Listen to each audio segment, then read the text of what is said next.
रात के 10 बज रहे थे। हर ओर सन्नाटा था, लेकिन रात के इस सन्नाटे में गर्ल्स हॉस्टल से एक लड़की बाहर निकलती है।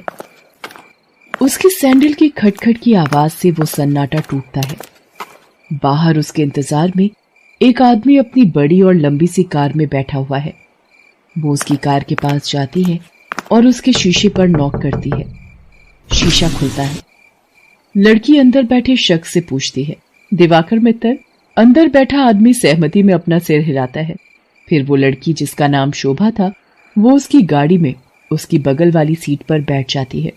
दिवाकर मित्तल उसके चेहरे की ओर मुस्कुराकर देखता है और कहता है, जैसा सुना था वैसी ही हो तुम, बहुत तीखी, लाल मिर्च की तरह। दिवाकर मित्तल के पैर कार के एक्सीलेटर पर जाते हैं और पल भर में कार हवा से बातें करने लगती है। थोड़ी देर बाद वो कार शहर के एक सबसे बड़े 5 स्टार होटल में प्रवेश करती है।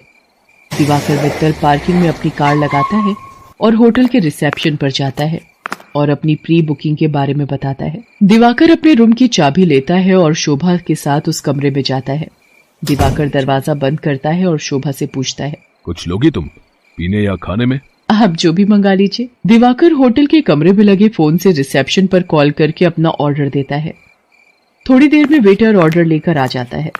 वे दोनों खाने के साथ साथ थोड़ा थोड़ा पीते भी हैं और फिर दिवाकर और शोभा एक दूसरे में खो जाते हैं। सुबह जब शोभा की नींद खुलती है तो दिवाकर वहां नहीं होता है। उसके तकिए के नीचे नोटों की गड्डी रखी होती है। वो गड्डी को उठाती है, फिर होटल के बाहर आती है। बाहर आकर वो एक कैब बुक करती है और उसमें बैठकर गर्ल्स हॉस्टल की ओर निकल जाती है। कैब वाला बीच बीच में उसे घूर कर देखता है तो शोभा को गुस्सा आ जाता है। क्या देख रहे हो? क्या देख रहे हो बार बार पीछे मुड़कर? आगे देखकर गाड़ी चलाओ, नहीं तो अभी तेरी कंपनी में फोन करूंगी, फिर सारा घूरना निकल जाएगा।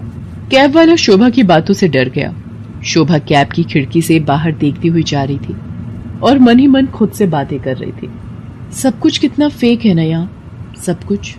कौन आदमी कौन सा चेहरा लगाए घूम रहा है, किसी को पता नहीं है।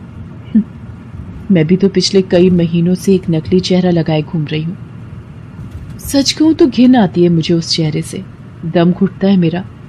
लेकिन अब इस चेहरे के बिना मैं रह भी तो नहीं सकती। ये कहानी है जमालपुर की रहने वाली शोभा की।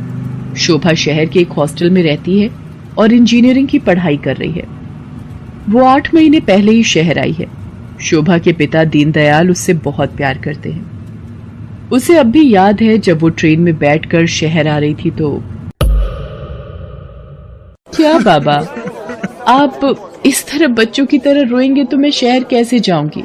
क्या कहूँ शोभा, 5 बरस की थी तू जब तेरी अम्मा तुझे गोद में डालकर हमेशा के लिए हम सबको छोड़कर चली गई। तब से तुझे ही देखकर जिया है। जानती हूँ बाबा। सोचा था कि एक बार ही तुझे विदा करूंगा जब तेरी शादी होगी, लेकिन शादी के पहले ही। ये कहकर दीनदयाल शोभा को गले लगाकर फिर से फूट फूट कर रोने लगा। ठीक है बाबा, मैं नहीं जाती हूँ शहर, यही रहती हूँ आपके पास। लेकिन आप ही तो हमेशा जिद करते हैं कि तुम्हें खूब पढ़ना है, बहुत बड़ा आदमी बनना है। अब आगे की पढ़ाई गांव में तो नहीं हो सकती, तभी तो मैं शहर जा रही हूँ। ठीक है, मैं ट्रेन से उतर जाती हूँ। उसी समय ट्रेन की सीटी बजी। दीनदयाल जल्दी से ट्रेन से उतरा। ट्रेन ने कुछ ही देर में रफ्तार पकड़ ली। शोभा ट्रेन से आगे निकलती गई और दीनदयाल पीछे छूटता गया। शहर में शोभा गर्ल्स हॉस्टल में रहने लगी और अपनी पढ़ाई करने लगी। उसकी रूम पार्टनर थी रेखा। रेखा का बैकग्राउंड भी शोभा की तरह ही था। उसके पिता नहीं थे। उसकी माँ दूसरों के खेतों में काम करती थी। बहुत कठिनाई से गुजर बसर होता था। एक दिन की बात है, शोभा कमरे की सफाई कर रही थी तो उसे रेखा के तकिए के नीचे से नोटों की गड्डी मिली। इतने सारे पैसे, ये यहाँ कैसे आए? रेखा उस समय नहा रही थी। जब वो नहाकर बाहर आई तो शोभा ने उससे पैसों के बारे में पूछा, लेकिन रेखा ने उसकी बात का सही सही कोई जवाब नहीं दिया। आश्चर्य तो हुआ क्योंकि वे दोनों अच्छे दोस्त थे। कुछ बात तो है जो रेखा मुझसे छिपा रही है, लेकिन क्या? शोभा ने एक बात और नोटिस किया कि हफ्ते में 3-4 दिन रेखा रात को कहीं चली जाती थी और सुबह वापस आती थी। उसने इस बारे में भी रेखा से पूछा तो तू भी बिना मतलब जासूसी करती रहती है, तू अपने काम से काम रखना। मैं कहाँ जाती हूँ, क्यों जाती हूँ, हर चीज का हिसाब देना जरूरी है क्या? ये जरूरी तो नहीं, लेकिन कल को हॉस्टल की वार्डन को पता लग गया कि तुम रात रात भर बाहर रहती हो तो क्या होगा? तुझे पता है ना वो कितनी स्ट्रिक्ट है। तो उसकी फिक्र मत कर, मैं संभाल लूंगी उन्हें। धीरे धीरे शोभा ने रेखा की लाइफस्टाइल में बहुत तब्दीली देखी। वो महंगे से महंगे कपड़े और जूते खरीदती, लेटेस्ट मोबाइल फोन रखती, उसका जब जो मन करता वो करती। शोभा उसकी लाइफस्टाइल से बहुत प्रभावित हो गई।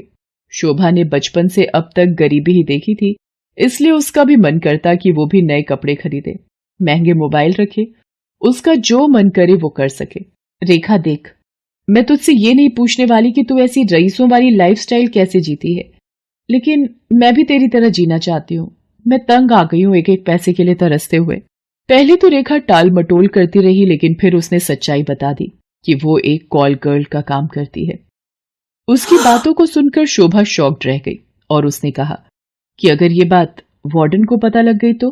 तू बड़ी भोली है रे शोभा। हॉस्टल की वार्डन को सब पता है, वही तो हमें दबाव डालकर भेजती है लोगों के पास। वार्डन की सारी सच्चाई जानकर शोभा एक बार फिर से चौंक गई। रेखा ने उसे ये भी बताया कि हॉस्टल की कुछ और लड़कियां ये काम करती हैं। शोभा को ये सब सुनकर अजीब तो लगा, लेकिन बेहतर लाइफस्टाइल के चक्कर में वो अपने सम्मान का सौदा करने के लिए तैयार हो। मैं इस गंदे दलदल में फंस गई हूँ। हालांकि इस दलदल ने मुझे बहुत सारी वो चीजें दी जिसके लिए मैं तरसती थी, लेकिन मैंने अपनी मासूमियत खो दी है, मैंने अपनी शांति खो दी है, मैंने अपनी पवित्रता खो दी है। बाबा को कितनी उम्मीद थी मुझसे, और मैं क्या करने लगी मैं। शोभा की आंखें भीग गई थी। वो अब ये काम नहीं करना चाहती थी, लेकिन हॉस्टल की वार्डन उस पर बार बार दबाव डाल रही थी।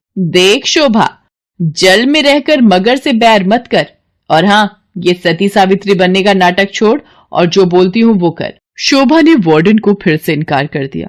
गुस्से में वार्डन ने उससे कहा, देख शोभा, तेरा इनकार तेरे भविष्य के सारे रास्ते बंद कर देगा। मेरी एक शिकायत पर कॉलेज से भी तुझे निकाल दिया जाएगा, और तुझे मैं इतना बदनाम करवा दूंगी कि इस शहर तो क्या, तू कहीं भी किसी को मुंह दिखाने के लायक नहीं रहेगी। शोभा उस रात हॉस्टल से निकली तो जरूर, लेकिन उसने कुछ तय कर लिया था।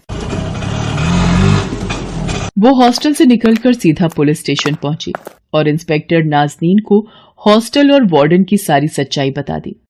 शोभा की बात सुनकर नाज़नीन शॉक्ड रह गई। शर्म आ रही है मुझे तुम पर और उन सभी लड़कियों पर जो अच्छी लाइफस्टाइल के चक्कर में शॉर्टकट अपनाती हैं और अपने सम्मान का सौदा करती हैं, और तुम जैसे मासूम लोगों का फायदा तुम्हारी वार्डन जैसे लोग उठाते हैं। मुझसे बहुत बड़ी गलती हो गई इंस्पेक्टर नाज़नीन। मुझे खुशी है कि तुम्हें अपनी गलती का एहसास तो हुआ, लेकिन ये गलती कोई और ना करे और तुम्हारी वार्डन किसी और का फायदा ना उठाए। इसके लिए इस पूरे रैकेट को तोड़ना पड़ेगा।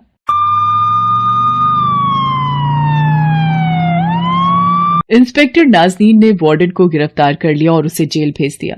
जिस वार्डन पर लड़कियों की सुरक्षा की जिम्मेदारी थी, वो उनका सौदा करने लगी थी। इस बात को सुनकर पूरा शहर सन्न रह गया।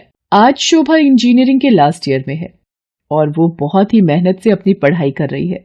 आखिर उसे अपने बाबा का सपना जो पूरा करना